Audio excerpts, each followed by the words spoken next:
राम रो तोहरे बेला यह लय के सहारा से हमारा ऐसा एगो खटाल के हीर गावा थी। तो भैया जी हमर का कहता रे का अरे की तोहरा के देखी अरे उमर लाग जाए जाए हमारो माँ। आज हम पहला बार ये बुढ़ारी वाला उम्र लेके क्या करेगा वो?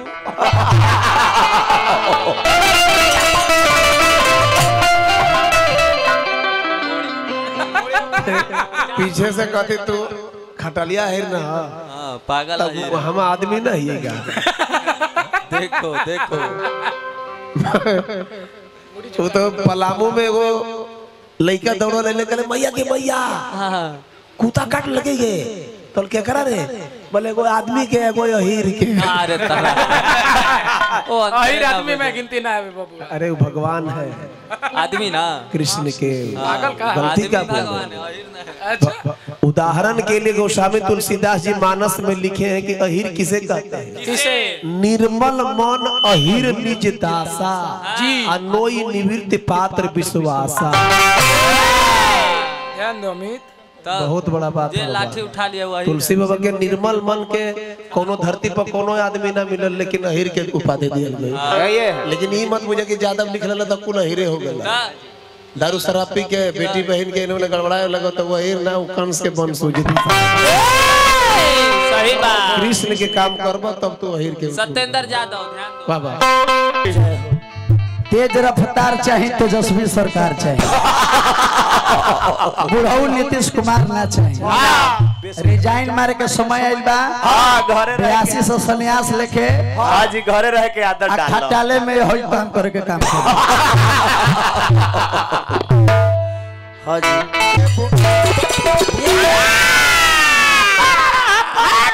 जी ये हलचल ये करे कट कहल जाला ये करे घिरनई कहल जाला ई बुड़ के गोरी के लगना के बोलाई ना गोरी के लगना। हां जी जो बेटा जुग जुग जी है जा पेमेंट छोड़ दिया आज के। चलो सुंदर एगो गीत आई रहे कल्पना के का अरे कि जब साथ देवेगे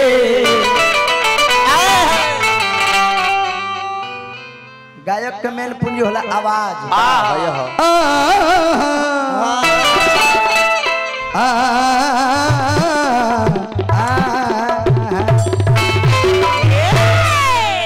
रात में खाली कमे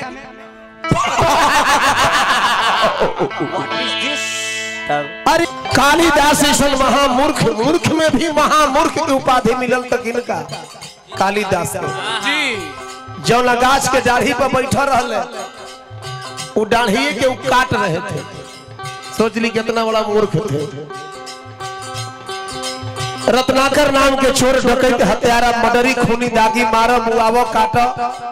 जीवन भर खराबे काम करे वाला कर्म करे वाला उके रहले रत्नाकर डाकू रत्नाकर ले अजो मैया की दृष्टि हो गई माता जगत जननी सृष्टि करता माता ब्रह्मांड की मालकिन जब उनकर दया दृष्टि हो गई तो कलिया से कालिदास हो गए राम के जीवन लीला लिख दिहल के तुलसीदास आ वही रत्नाकर चोर डकैत हत्यारा मर्डरी खूनी दागी आदमी पर जब दया दृष्टि माता कैली तो भगवान राम के जन्म लेने से पहले उनकर जीवन के भविष्यवाणी के रूप में मानस के लिख दिया। राम राम कहे खातिर कहल गई उनका रत्नाकर के डकैतवा के हत्यारा के राम राम ना कह पावल कहे उनकर जीवन भर दिन भर रात भर मार काट करना का काम था। तो जो दिन भर काम करबो उहे रटबो जो दिन भर बकबो उहे रात में सपना भी देखबो। हां जी सही बात है लाला भैया जी कहतर कि वाल्मीकि पूर्व जन्म में नाम के रत्नाकर डाकू रहले हत्यारा रहले मारे काटे के काम करत रहले। भगवान के कृपा भइल माई के कृपा भइल तो वहां के रामायण का तो लिख देनी राम जी के बारे में चर्चा कर देनी कभी हो गई नहीं। ए बाबू रामचरितमानस में ही वाल्मीकि जी के माध्यम वाल्मीकि जी के बारे में लिखल गई उल्टा नाम जपे जग जाना वाल्मीकि भय ब्रह्म सर वाल्मीकि जी मारे काटे के काम करत रहलन हा लेकिन नारद बाबा उनका के उपदेश दिहले कहले कि तू केकरा के मारत रह केकरा के पहले जब तू चोरी करत रह चंडालगिरी के काम करत रह ई पाप के भागीदारी तहर माई बाबूजी यहाँ तक कि तहर मेहरारू यदि बाड़ी तो तू जाके उनका से सवाल करो पूछो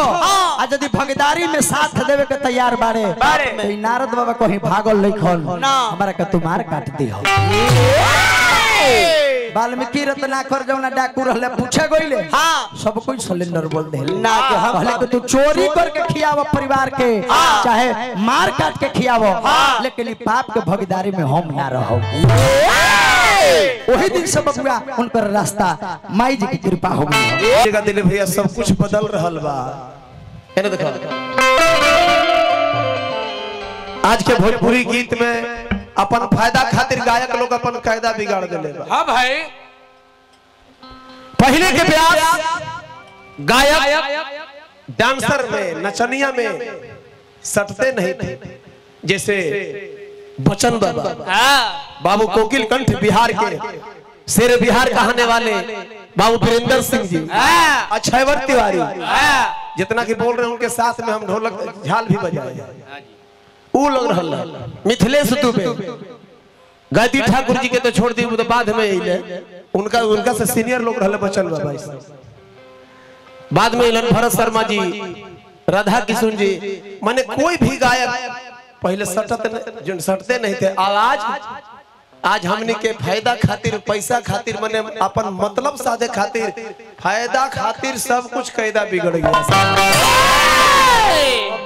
हम लोग कहते हैं कि भोजपुरी गीत गायक लोग बिगाड़ रहे हैं श्रोता भी एकदम कम नहीं है ना हर चीज का नियम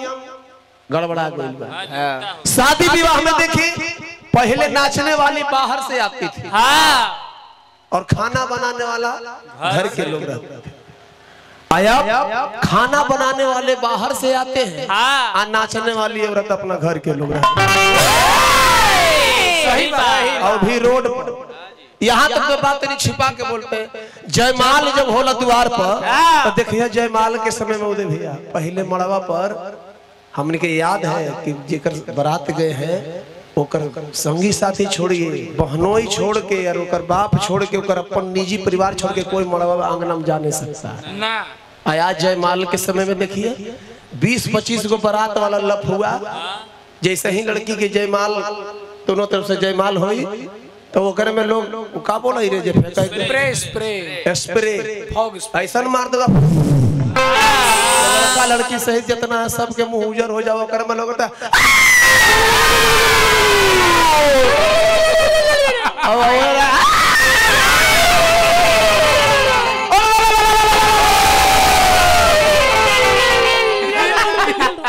मांगलिक कार्यक्रम करवा रहे हो कि कोनो नाच में तुम पहुंचल हो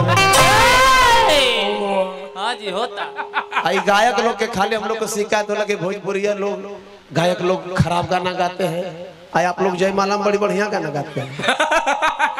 वो लोग के बहन बेटी के देखिए वो भी नाचती है तो कौन गाना आज भर ढील दो ढोली तनी छील दो बनल बा मिजाज जनी ई कौन बियाह वाला गीत है कौन अरे मथवे काम नहीं कर रहा है केकरो बिना बजले दुआरिये न लगी केकरो समय में ना ब्यासे लोग के गायक के लोग के ना सावन बैलेंस बहन बेटी जो छिपावे की चीज है रामचंद्र कह गए सिया से एक दिन कलयुग आएगा छिपाने वाला चीज खुलेआम दिखाया होता बाबूआ जनाना खजाना खाना पुरानिया लोग कहते थे कि छिपा के रखे थे आया अब ढूढ़ी तनी छील दो ओकरम देखे शादी में जा रहा कहां तो देवी माई के मंदिर में वो पूजा मंदिर में हां आ डीजे बज रहा है औरत लोग घर के बहन बेटी झुंड बांध के ढूढ़ी तनी छील दो अरे ढील दो ढोढ़ी तनी छील दो बनल बा मिजाज जानी हौ वाला छील दो वो मंदिर अरे पगली वह मंदिर पगला तो पगला है ये हले गई तू पगली हो गले कम से कम तो होनी तो सुधार दे पूजी पकेगी ले नहीं बनता है बिना चटनी बढ़ा आगे तो चलिए देखिए शिव शंकर भैया, गीता में भी श्री कृष्ण भगवान लिखले कि परिवर्तन ही संसार का नियम है। और वह कहत ने कि आजकल के बेटी बहन लोग जाके डीजे पर नाचत रहे, ओकरो सटीक जवाब हमरो देब। मास्टर इनका थकैनी हो जाता कि सुमरनवे के बाद पड़ जाता। अच्छा तो भैया क्या कहले हैं सुमरन में हालांकि बात हमने के काटा कटवल ना करम, लेकिन दुगोला प्रोग्राम है तनी मानी ना कहम तो दुगोला जस बुझेबे न करी। भैया कहनी है कि समय ऐसा हो गई बा जे पहले के माई बहन लोग बाहर से आके नाचे के काम करत रहली है, आ खाना घर वाला लोग बनावत रहे। आज ऐसा समय हो गई बा कि से घर ही वाला नाचत किया, आ बाहर वाला का तो खाना बनावत। आज हलवाई सेट कर लेता। इस सिस्टम में कहाँ है का सगरी ना देहात में ना ये बड़े बड़े टाउन में, बड़े बड़े टाउन में चल जाए ना। आज हमने के देहात के घर में वही बिल्डिंग बनेला तो रिधि सिद्धि लिखाला, शुभ लाभ लिखाला, वेलकम लिखाला, स्वागतम लिखाला। आ दिल्ली चल जाए, बम्बई चल जाए, पैसा ले ली रिधि सिद्धि लिखाला ना। कौन लिखाला पैसा पे लिखल बाबू देखी था गोल्डन टेंट हाउस कामा बिघा, बहुत बहुत रुपया का पुरस्कार, बार बार हार्दिक स्वागत अभिनंदन। तो दिल्ली मुंबई में चल जाए उज्जवल भैया तो उनका दरवाजा पर रिधि सिद्धि लिखाला, पैसा वाला आदमी सब लोग बालन सौ 2-2 करोड़ के बिल्डिंग बनल बा, अब वही जा दुवरिया पर बोर्ड मारल बा कुत्तों से सावधान। क्योंकि बगल में कुत्ते बैठे हैं। पहले के लोग विचार करी, पहले के लोग बैटमैन रखते थे कि कोई कुत्ता न अंदर आ जाए। आज के डेट में 2-2 करोड़ के बिल्डिंग बनौले बड़न सौ, 2-2 लाख के झबरा हवा कुत्ता रखले बड़न सौ। काहे के कि कोनो महा कुत्ता न अंदर आ जाए। अब लिखा तो एक और मतलब का एक और मतलब का हो इस मने ये सिस्टम जो नाचे वाला बा ये टाउन में चली, दिल्ली में चली, मुंबई में चली, और वह देहात में कहता नहीं कि माई बहन लोग डीजे पर नाचतिया कि ढोड़ी जोनी छील दो हो वाला फील दो। तो और वह कहता नहीं कि ब्यास लोग देखी तो अखिलेश गुरुजी बहुत बहुत रुपया का पुरस्कार, बार बार हार्दिक स्वागत अभिनंदन बा। और वह को बात निमन लागल हो कि आज के डेट में चंद गायक लोग अपना पैसा और नाम कमाने के लिए इस भोजपुरी भाषा को गाना बजाना को अश्लील कर दिए हैं। तो ब्यासो लोग कम नहीं खन, ये सुदर्शन जी का गाड़ी दिहन, सुदर्शन जी इनका का दिहन यूट्यूब पर चमके खातिर ब्यासो लोग जिम्बार बालन स एगो गायक नहीं खन, ब्यासो लोग बालन स। लेकिन के दुआरी पर बोल बड़े का कहता है बाबू, बड़ा ही सुंदर भाव में अरे की हाथ जोड़ी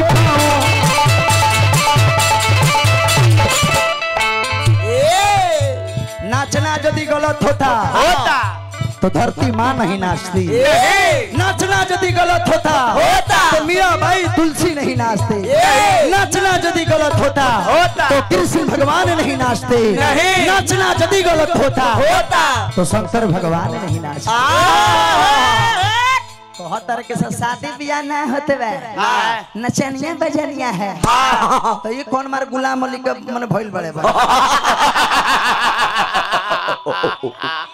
हाँ जी। अरे खेसारी लाल से एसपीडीओ मिलत तारा शादी न होई ना होई ओइसन करबता ओइसन कमाई करब तो सुदर्शन ब्याह से हरवा हिस्सा त काहे बेटवा के बियाह हो गेल है आ कहतर कि से सौरी में बहुत अंतर है का तो हम तू लड़बा का तो दूसरा को जाके कहते तीसरा की सौरी माफ कर दीजिए। आप पर सुने धनबाद में पिटात रहलन अपन आया के इनकर कहतर गार्जियन लोग सौरी के नहीं छोड़ेंगे। हनुमान जी से कहते हुए के लाइन में समाप्ति की ओर चलो। हमलिन के रंगबाज देवता क्या है? हनुमान जी जन्म लिए भारत में अपने स्वदेश में, रंगबाजी उन्होंने किया कहाँ? विदेश में, लंका में। आय अपन गांव घर के रंगबाज कैसन हो? कैसन बस धर लेंगे आ कंडक्टर कहे देव मोड़ के पार भइल कंडक्टर को भैया देरी मत करो शिवगंज उतरे हवा भाड़ा दे हो तो कहत बजा अरे चिन्हित ना है कहा तू रे जाने अकाल बड़े नया नया है कहा तू अरे भेंट ना होलो हमरा से कहा कल भैया अगर मैं भेंट में और चिन्हने के का जरूरत है पानी पर थोड़ी गाड़ी चल रही है हम किराया ना मांगली भैया वरना वो है तो कही थी साहब तो देखला है ना हमारा का ये ना देख हमारा बारे में हमारा विषय में तोरा जानकारी उनकारी है तब तक ड्राइवर जानता है कि लतम जुतम फाइटिंग होखम तब बहुत बढ़िया से पूजा हो जतम तुरंत खड़े तो जाके ड्राइवर जाके कंडक्टरवा के कहे का चिंते के है हाथ बढ़ा दे वो का हटे रह तो वार इट के कहे सर वो ना चिन्ह तू चिन्ह ही नहीं आओ फूल हमारे विषय में बता दीजिएगा हम के अतना कह के अपन जगह पर उतर जाता है तब कंडक्टरवा जाके ड्राइवर से पूछा है के हाल थी के हाल थी तो ड्राइवरवा कहते कोई ना हाल थी सार खानदानी लांगा हाल थी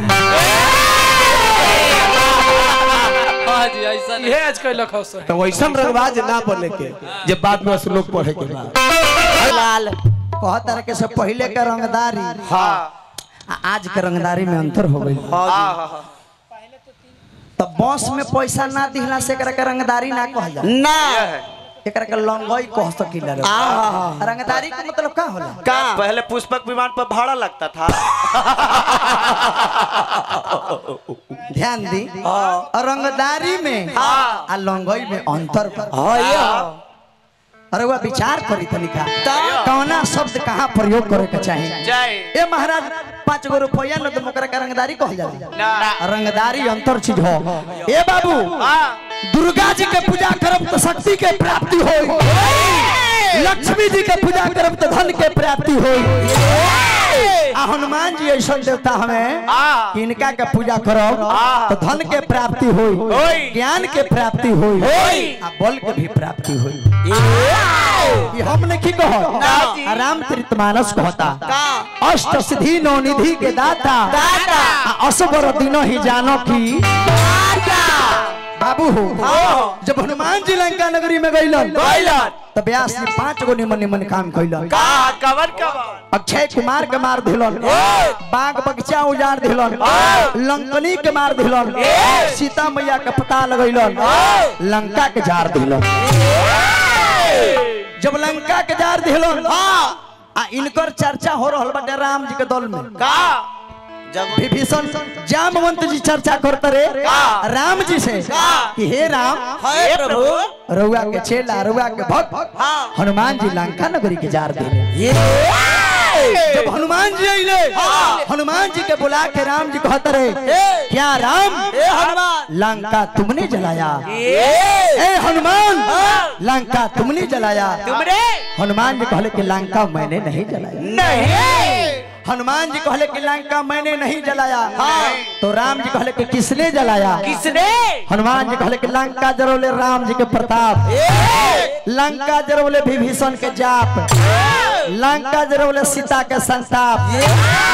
लंका जरौले रावण के पाप और लंका जरौले हमर बाप साहब क्या क्या आपको फादर भी गए थे फादर ही लिखल क्या आपके बाबूजी भी लंका गुजारने गए थे हनुमान जी कहले कि यस मेरे बाबूजी भी लंका गुजारने में सहयोग किए जब मैं लंका नगरी को जा रहा था 49 पवन दे फफा के चलले वही में प्रभंजन पुत्र हनुमान जी कहिने तब सीता मैया हनुमान जी से कहतारी KR Pankaj film YouTube channel उनके तरफ से बहुत बहुत पुरस्कार मिला हमने तरफ से चैनल वाले साहब लोग के हार्दिक स्वागत है भैया हमारा एक विषय में उतना जानकारी सब व्यास लोग चैनल खोल दिए हमारा चैनल मैंने बुझेबे न मदद करी हमारे चैनल ले है सब पब्लिक चल गए हमारे चैनल उनल सब चल गए चैनल डिलीट सही बात ये चीज से भैया दुनिया खुश है जेकरा में गुण रहता है ओकरा में गुण भी होता है गुड्डू बाबू कुछ ऐसा गलत भ्रांति है इसमें अगर कुछ कहा जाए लड़की के साथ में देखते कितना व्यास लोग चीत पट उठा पटक चढ़ा चढ़ी होबे कर लो और वो कहीं यूट्यूब पर फेंक दिया जाए तो अगर परपोता तक देखेगा कि हमारे दादाजी कितना बढ़िया स्टैंडर्ड आदमी गायक थे।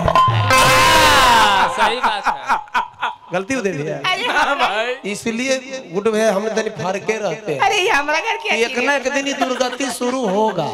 सही आज हो चाहे कल हो। ये काम ये बुराई कब असर पड़ेगा जब आप अपने बच्चे का शादी विवाह करने जाएंगे। ओके ससुराल वाले भी जान जाएंगे कि अरे हमरा ही है ना सब देखा देखी हो जाता अगुआ जतो तो कि लड़की के देखे जाओ ना चलिए ना सर दिन दे दिए हैं तो कहते अगुआ के और कोई साथ ना होता ना 4 बार से टाइम दे दे के आप नहीं जा रहे हैं तो अगुआ से कहती सर चुपचाप रहबे नचनिया बजनिया ही बियाह कर भी रहे सही बात ये जे टाइम में हो जाएगा ये लोचा समूचा कमावल गोनावल सब मटिया में इसलिए एकरा से बच न तो सत्यानाश सबके कही थे झलिया ढोलक बस सबके टोटल आदमी के तो न तो जितना करबा ना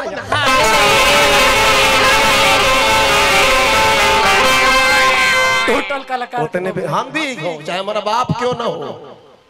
ये भोगना पड़ेगा। भोगना शुरू हो गया लोग को ताले नहीं मिलता है गुड्डू जी भोगना शुरू है। लड़का के हमारे शादी करे कोन तनी अगुआ अब कहां अगुआ तो पिछुआ जतो हां पछुआ बढ़ जा। पंडित जी के बोहनी बड़ा बढ़िया हो गई हजार रुपया मिल गई। कतो जयमाला पर लियो लगा लियो। आज तक हम इतना शादी अटेंड किए हैं व्यास जी। हाँ आज तक हम लोग के समाज में चाहे किसी भी प्रकार के समाज में ऐसा तो नहीं देखे हैं कि जयमाला पर लियो लगा लगा करेगा मार हो जाएगा। अरे लियो लगा लगा करना है कहाँ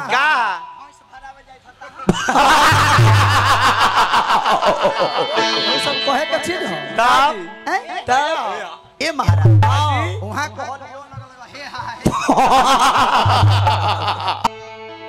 आज चाहे गायक हो चाहे विधायक हो हीरो हो आज सबका मालिक जनता जनार्दन बड़े। आज जनता जनार्दन का शिव शंकर भैया एगो पुष्प हार से रुआ स्वागत कर देती इतना समय रुआ जब 2 घंटा खींचिए लेने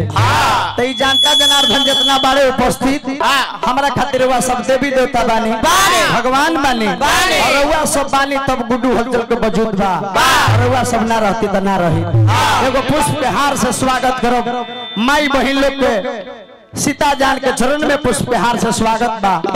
भैया बाबा चाचा लोग के बुझाई के गलवे में जा रहल बा विश्वास हुई खूब जब चारों तरफ से ताली बजा के स्वागत कर दो।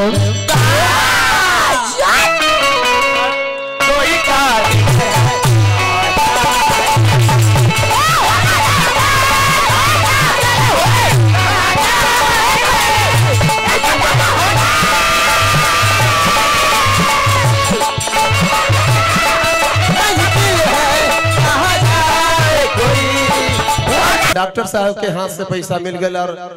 ब्राह्मण के हाथ से अब क्या कह स्टार्टिंग देखिए दिलीप भैया सॉरी शब्द में कितना ताकत है बताओ भाई। सॉरी अगर 2 आदमी झगड़ा करा इंसान झगड़ा करा 2 इंसान एक आदमी अगर उठ के कह दे सॉरी झगड़ा खत्म। अगर डॉक्टर कहीं नवाज देख के 2 मिनट के बाद कह दे सॉरी तो इंसान खत्म। अर्थ देख ले दोनों में जगह पर दोनों है। डॉक्टर साहब जहाँ हाथ दिखल तो हाँ देखिए तो अरे अभी टिकेंगे सॉरी नवा खत्म है ले जाइए चले जाते ना चलिए हमारा बद्री डॉक्टर साहब की तरफ से 100 रुपए का पुरस्कार ठीक बा हार्दिक स्वागत अभिनंदन बा। और हाथ में अब हम का बोले धनवंतरी के ना बाबा वह रहल दवाई के आयुर्वेद के वैसा ही रोग हो जाएगी कि जगह पर हाथ धरी उससे मुचा निरोग हो जाए। भगवान से प्रार्थना करो कि डॉक्टर साहब के क्लिनिक रात दिन धक्का धक 24 घंटा एकदम चलते रहो। हाँ। लेकिन औरंगाबाद जिला में कहीं कोई भी बीमार ना पड़ो। कैसे चली भाई तो घाटा पड़ेगा आपको तब कैसे चली कैसे चली से तो हम ना जानबो लेकिन तू जाने थे 5000 का हो। अरे अच्छा में 5000 गणेश हुआ तो मिला था हमको। छोड़ो चल तनी 2-4 मिनट इन्होंने होवे तो का करे सब का करे सबके हुड़का लगे हमार तो गाड़ी में चोरी भई हुड़का ढोलक सब चल गया एक बारी हुड़की मिल रही है वो पहाड़ पर मिला हुड़ गाड़ी वही स्कॉर्पियो में हुड़का चला गया तो ये हुड़की गोली है कि अब चोरी होती तो ये न जीते मिजाज हो अंदाज हो भैया बड़े भैया शिव शंकर यादव जी इनको झारखंडी पहलवान लोग कहते हैं अभी पहलवान जो लागे ले तो रउआ सबके सामने ही तो हम कुछ कहब ना। हाँ जी आज हमने के श्राद्ध कर्म में उपस्थित बानी ए बाबू शिव शंकर भैया हमारे कहना है कि जन्म लेना उत्सव है तो मरना महोत्सव है। सही बात बा कि स्वामी विवेकानंद जी के कथन बा हमहू पढ़ले वाले कि जन्म लेना उत्सव है तो मरना महा महोत्सव है। परंतु को समय पाके ई धरती से चल जइबो कि जन्म ले वाला 12 बरस मर जा महा उत्सव है। नहीं पॉइंट टू मोटेड माय लॉर्ड साहब पॉइंट पर नोट किया जाए ध्यान दिया जाए। ये हम भी जानते हैं पूरा दुनिया जहान जानता है कि जन्म जो ले ले बा से एक न एक दिन जाए के बा। एगो साधु बाबा से एगो लड़का कहले कि बाबा आखिर ई धरती पर दुनिया में सत्य बात का बा कहले कि बबुआ एक ही चीज जाने लो मरल के सत्य बा यही एगो जाने लो लेकिन हम कहतानी कि धरती पर जियल को सत्य बा काहे कि धरती के नाम है मृत्यु लोक आ नमे हम मृत्यु लोक ई तू जियता रह ई जियल के सत्य काहे काहे काहे कि धरती के नाम है मृत्यु लोक तू हम जियता रह तब ध्यान दी ए मालिक रावण जैसा कोई विद्वान नहीं था नहीं रावण जैसा किसी के पास पुष्पक विमान भी नहीं था नहीं रावण जैसा किसी के पास सोना के मकान भी नहीं था नहीं रावण जैसा किसी के पास इंद्रजीत संतान भी नहीं था नहीं रावण जैसा किसी के पास पुलस्त खानदान भी नहीं था नहीं पर था तो क्या न था क्या धर्म के रास्ता छोड़ के अधर्म के रास्ता पर था